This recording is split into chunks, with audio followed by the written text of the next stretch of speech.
Jumpa lagi dengan saya, Willy The Rooms, di The Sinners Channel.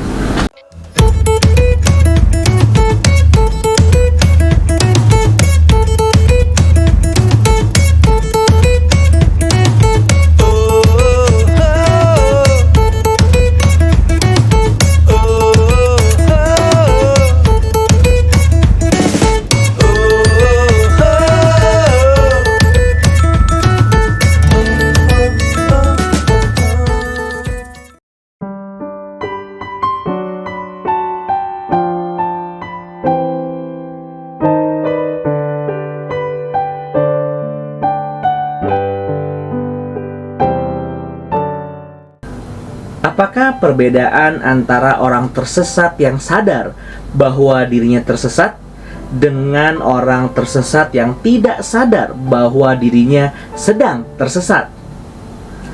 Seorang yang tersesat dan sadar bahwa dia sedang tersesat tidak mungkin tenang. Dia akan gelisah untuk mencari tuntunan, petunjuk, dan tanda yang dapat menunjukkan jalan agar dia dapat kembali. Alangkah sengsaranya jikalau kita sadar bahwa kita sedang tersesat dan ternyata tidak ada petunjuk apapun untuk membuat kita kembali ke jalan yang benar. Tetapi yang lebih sengsara sebenarnya adalah orang yang belum sadar bahwa dia sedang tersesat. Dia berjalan dengan tenang, tak kekurangan suatu apapun, tetapi sebenarnya dia sedang berada dalam ketenangan dan jaminan yang palsu. Lebih celaka lagi bila dia terus tidak sadar hingga akhirnya terlambat untuk kembali ke jalur yang benar. Semua manusia telah kehilangan arah dalam menjalani hidup karena dia tidak lagi hidup untuk Tuhan. Semua manusia lebih memilih menuruti diri sendiri daripada menuruti Allah. Alkitab mengatakan semua manusia, baik yang memiliki tradisi menyembah Allah yang esa maupun para kaum kafir yang menyembah berhala-berhala, sebenarnya hidup menuruti keinginan nafsunya sendiri. Dan dengan menuruti keinginan ini telah jatuh di bawah kebertundukan akan segala roh yang bekerja di antara orang-orang durhaka. Efesus 2 ayat 1-3. Tetapi sebagaimana yang telah kita tahu, ada orang-orang yang tidak sadar kalau dia sedang tersesat. Alkitab mengatakan bahwa semua orang telah berbuat dosa, Roma 3 ayat 23. Tetapi masih ada juga orang-orang yang merasa mereka tidak termasuk di dalamnya. Mengapa demikian? Karena mereka belum sadar apa yang dimaksud dengan dosa dan dampak dari dosa itu sebenarnya. Apakah dosa itu? Apakah dosa adalah segala bentuk pelarangan moral? Lalu apa standar yang boleh dipakai untuk mengukur bahwa sebuah tindakan moral itu sudah melanggar? Kalau seorang polisi memberikan surat tilang karena kamu mengecat mobil dengan warna merah, tentu kamu akan protes. Mana ada aturan yang melarang mengecat mobil dengan warna merah? Coba Pak, mana undang-undangnya yang menyatakan bahwa cat merah itu dilarang? Berarti harus ada standar yang menjadi acuan bersama. Demikian juga dengan moralitas. Apakah yang menjadi acuan? Kita akan melihat standar dari moralitas menurut Immanuel Kant. Immanuel Kant menganggap bahwa setiap tindakan manusia itu haruslah memiliki satu maksim, yaitu dapat diberlakukan secara universal. Dengan demikian, kebertundukan kepada prinsip ini akan membuat setiap orang tahu bagaimana harus bertindak dengan benar. Apakah berbohong itu baik? Bayangkan apa yang terjadi kalau semua orang berbohong. Tidak ada lagi saling percaya dan semua orang pasti curiga satu sama lain. Berarti berbohong tidak dapat memenuhi prinsip universal itu. Lalu, bagaimana dengan kejujuran? Ternyata kejujuran boleh, karena kalau semua orang hidup dengan jujur, maka dunia akan menjadi makin baik. Inilah maksim itu. Kalau begitu, semua orang ditentukan oleh suatu ukuran absolut yang bernama moralitas yang universal. Segala sesuatu dilihat dari sudut pandang ini. Apakah yang disebut dengan dosa? Dosa adalah segala tindakan yang secara moral menyimpang. Mencuri, membunuh, penyimpangan seksual, korupsi. Nah, ini semua namanya dosa. Siapa yang tentukan? Standar universal. Ada maksimnya. Demikian kata Immanuel Kant, yaitu harus dapat jadi prinsip yang ditaati oleh semua manusia. Prinsip ini diambil dari mana? Rasio manusia? Loh, ini dia penyakit lama yang sudah setua dialog antara ular dan Hawa di Taman Eden. Manusia mau menjadi seperti Allah, mampu menentukan sendiri mana yang baik dan mana yang jahat. Sebenarnya, ketika manusia menyatakan diri bebas dari Allah, dia sedang memperhambakan dirinya sendiri pada suatu prinsip absolut yang abstrak. Prinsip yang mengikat secara absolut tetapi tidak bersifat pribadi.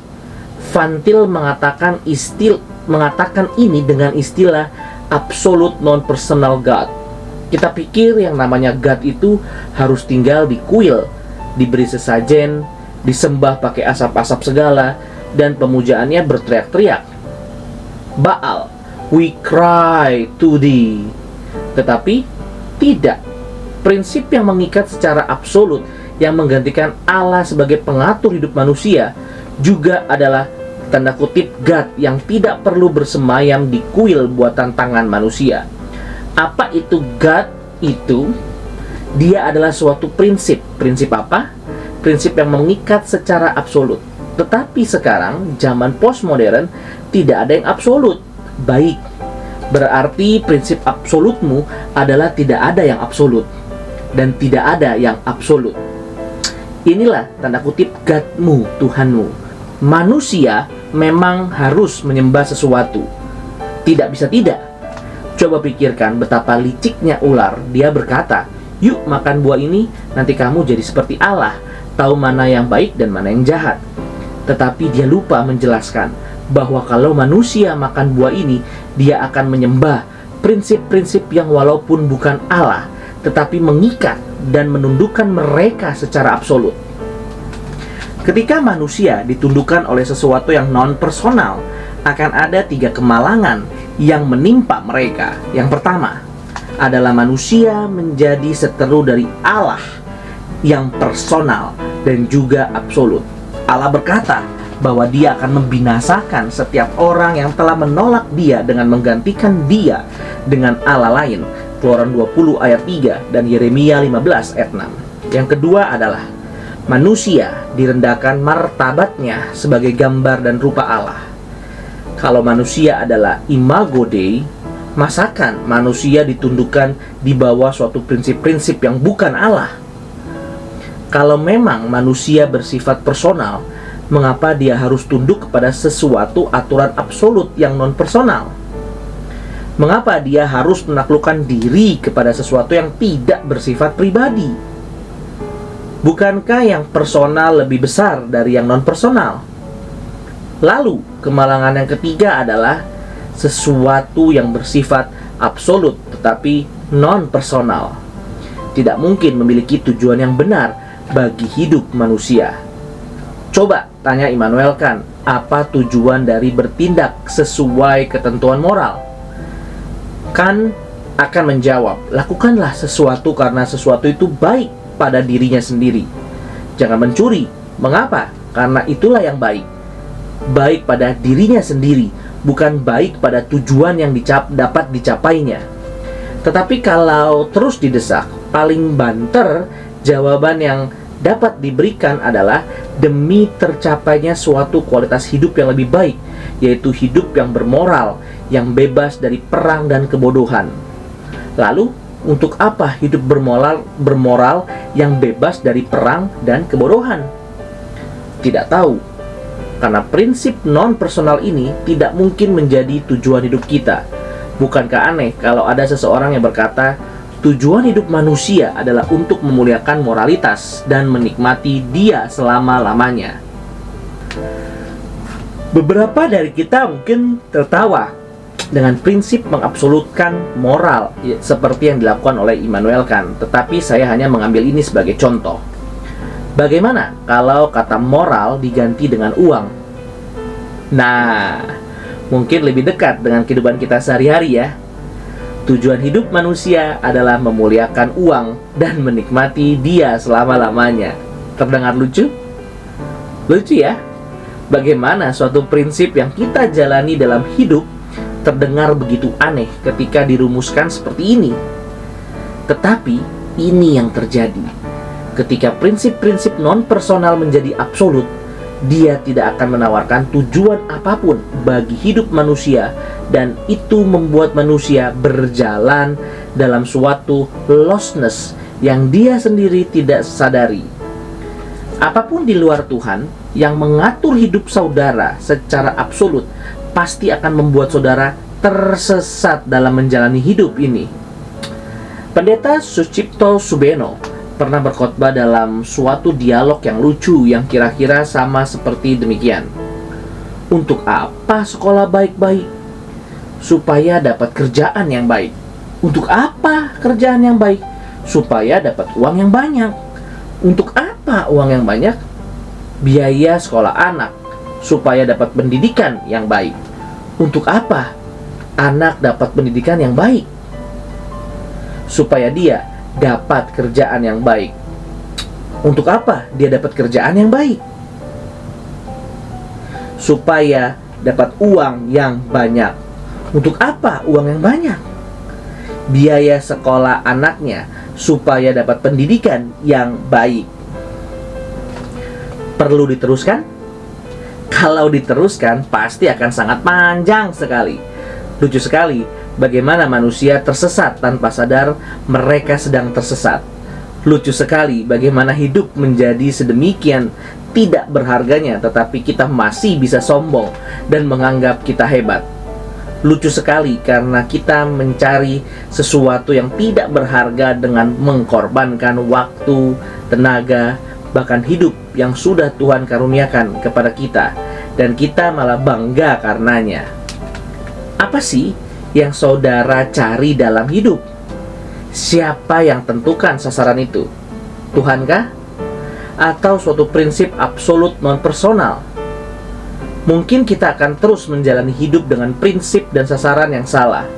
Mungkin kita bisa sampai mati tidak pernah sadar. Mungkin ada yang sadar ketika hampir mati, sadar betapa banyaknya tahun-tahun yang sudah dibuang untuk suatu pencarian yang sia-sia. Sadar bahwa tahun-tahun itu tidak mungkin lagi kembali. Menangis hingga segenap kekuatan pun tidak akan mengembalikan segala kesempatan yang telah dibuang dengan percuma.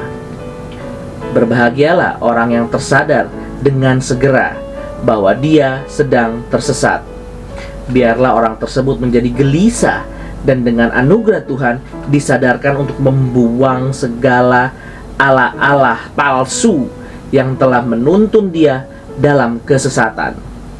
Berbahagialah dia yang cepat tersadar untuk menyembelih semua nabi Baal itu yang telah membuat umat Tuhan membuang-buang segala karunia Tuhan hingga mereka sendiri harus dibuang jauh ke Babel dan kembali kepada satu-satunya Allah yang mutlak dan berpribadi.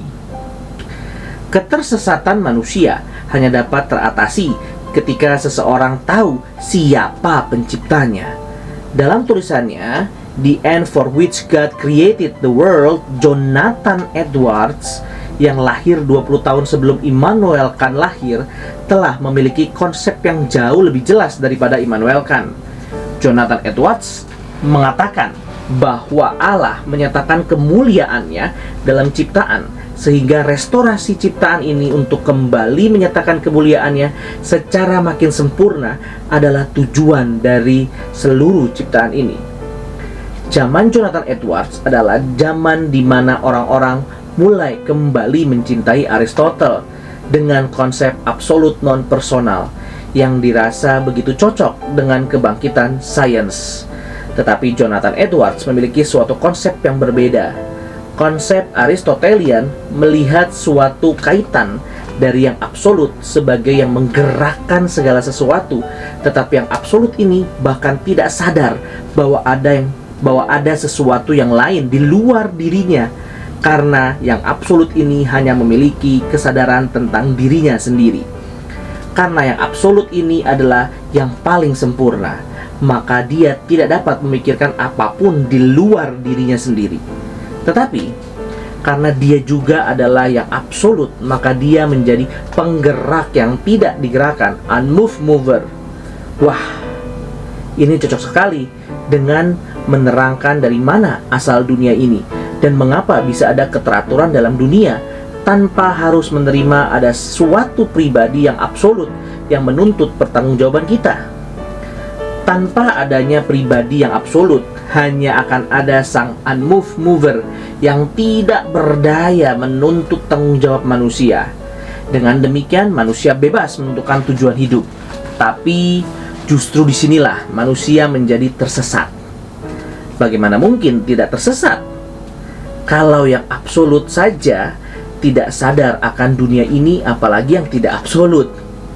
Tetapi Jonathan Edwards melawan konsep ini dengan mengatakan bahwa Allah terlibat secara aktif dan bekerja secara aktif untuk menyatakan kemuliaannya dalam ciptaan ini. Allah menjadikan dirinya sendiri tujuan dari ciptaan ini, dan dia menuntut semua ciptaan ini untuk sinkron dengan dirinya. Apakah ini merupakan sesuatu yang egois? Edwards mengatakan tidak. Mengapa? Karena menjadikan Allah sebagai tujuan merupakan hal terbaik yang dapat dialami oleh ciptaan, termasuk manusia. Tujuan penciptaan adalah kembali kepada Allah. Tujuan penciptaan adalah kemuliaan Allah dinyatakan dalam ciptaannya. Tujuan penciptaan manusia adalah agar manusia mempermuliakan Allahnya. Disinilah kebahagiaan sejati manusia. Disinilah jalur yang benar itu. Di luar jalur ini, saudara sedang tersesat. Jonathan Edwards menulis The End for Which God Created the World. Ini untuk dilanjutkan dengan sebuah disertasi yang berjudul The Nature of True Virtue.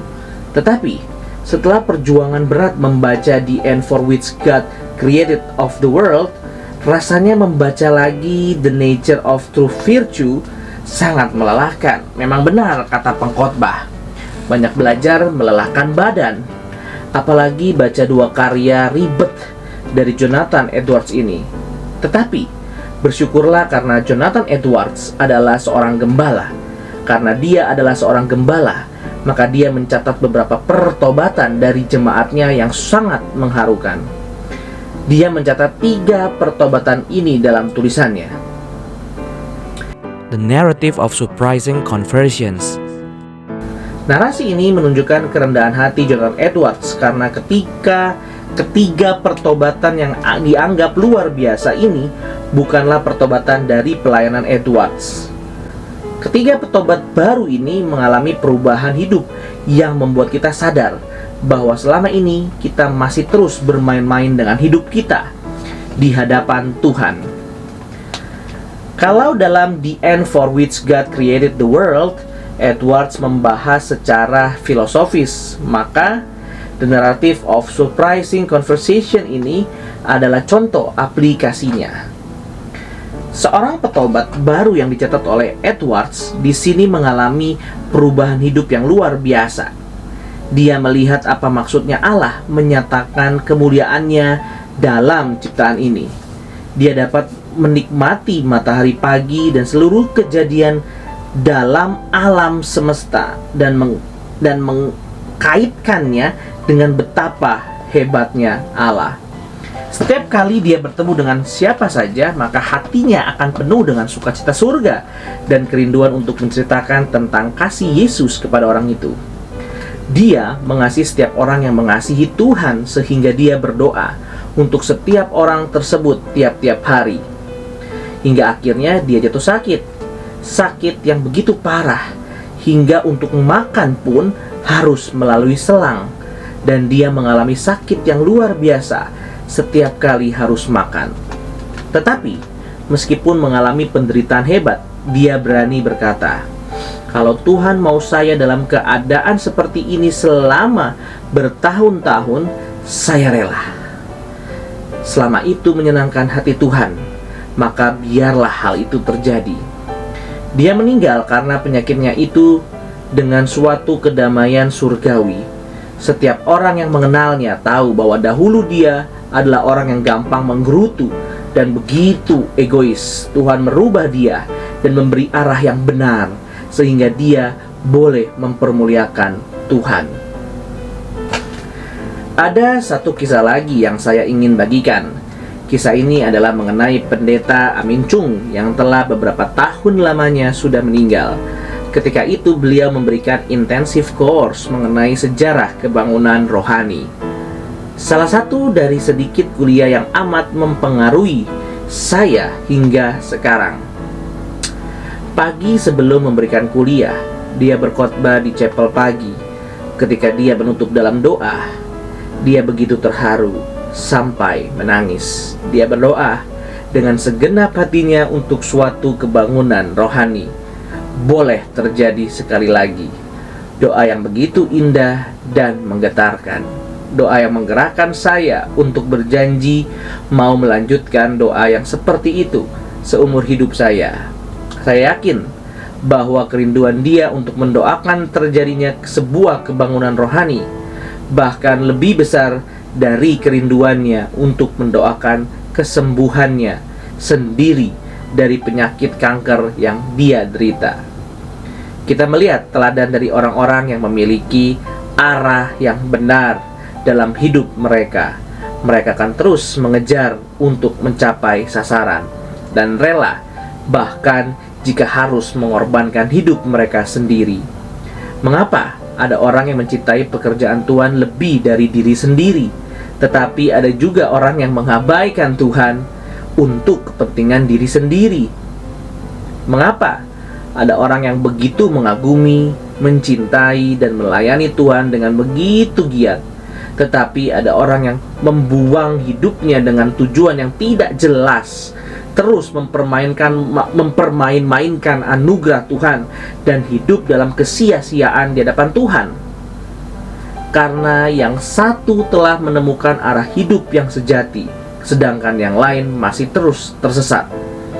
Karena yang satu telah pernah tersesat tetapi menemukan kasih karunia Tuhan dilimpahkan kepadanya, sedangkan yang lain walaupun tersesat tidak merasa tersesat, tidak merasa perlu dikoreksi, tidak merasa perlu anugerah Tuhan, dan tidak merasa perlu mengubah haluan hidupnya, sehingga seumur hidup terus berada dalam kenyamanan kesesatannya.